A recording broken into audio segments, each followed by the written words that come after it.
Welcome to Samba Samba. Enjoy the video. In this video, I will explain how to set up Interac Etransfer on TD.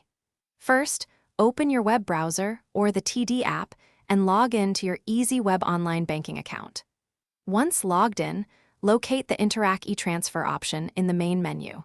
You will need to register your email address or mobile number to begin sending and receiving funds securely. Now, let's add someone to send money to.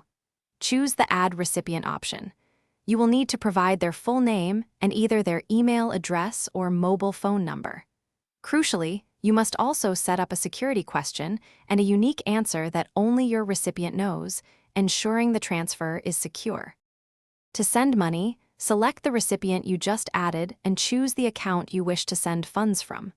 Then, enter the exact amount you want to transfer, for example, $25.